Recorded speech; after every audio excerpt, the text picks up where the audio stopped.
مصر میں صدر حسنی مبارک کو اقتدار سے الگ کرنے کے خلاف جاری مظاہرے اب 17ویں روز میں داخل ہو چکے ہیں۔ 17 دن سے جاری مصر بھر میں، خاص طور پہ قاہرہ اور اسکندریہ میں لاکھوں افراد کے ہجوم نے بار بار یہی مطالبہ کیا ہے، اور یہ مطالبہ ابھی تک جاری ہے کہ حسنی مبارک اقتدار سے فوری طور پر الگ ہو جائیں اور عوام کو ان کے جمہوری حقوق دیے جائیں۔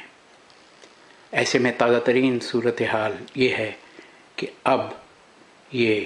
احتجاج کرنے والے قاہرہ کے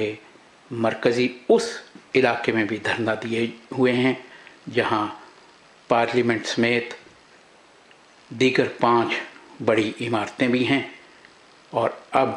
احتجاج کرنے والوں کا دائرہ وسیع ہو رہا ہے۔ شہر کے اندر فوجی ٹینکوں کی نقل و حمل بھی جاری ہے،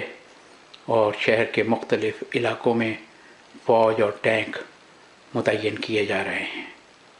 ایسے میں امریکہ نے ایک بار پھر مصر سے مطالبہ کیا ہے کہ وہ فوری طور پر عوام کے مطالبوں پہ کان دھریں، لیکن اس کے جواب میں یوں لگتا ہے کہ مصر جو امریکہ کا بہت بڑا اتحادی رہا ہے، اب اس کی سوچ اور امریکہ کی سوچ کے درمیان ایک خلیج حائل ہو رہی ہے۔ امریکہ کے اس مطالبے پر مصر کے وزیر خارجہ نے یہ بات بڑے کھلے انداز میں کہی ہے کہ امریکہ کو مصر کے معاملات میں بہت زیادہ دخل نہیں دینا چاہیے، کیونکہ مصر کو اپنی صورتحال کا خود علم ہے، اور امریکہ کا یہ مطالبہ کہ فوری طور پر ایمرجنسی اٹھا لی جائے بالکل غلط ہے، اور امریکہ میں اس بات کی سوچ ہونی چاہیے کہ اگر صدر حسنی مبارک چلے گئے تو پھر ایک انارکی پھیل جائے گی۔ اسی دوران وائٹ ہاؤس کے ترجمان نے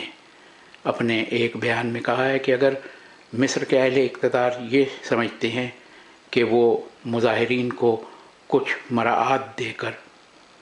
ان کو اس مطالبے سے دستبردار کر لیں گے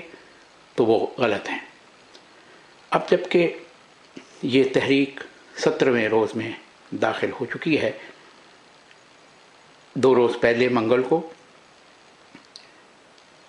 تقریباً 2.5 لاکھ کے قریب افراد نے وسطی قاہرہ میں ان مظاہروں میں حصہ لیا، اور اس سے پہلے بھی 1 ملین مارچ ہو چکی ہے، اور اب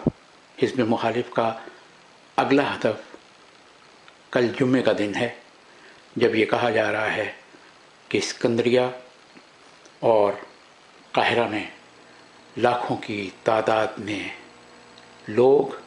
پھر جمع ہوں گے اور اپنے اسی مطالبے کو دہرائیں گے، ارحل مبارک، ارحل مبارک۔ صفدر حمدانی، عالمی اخبار۔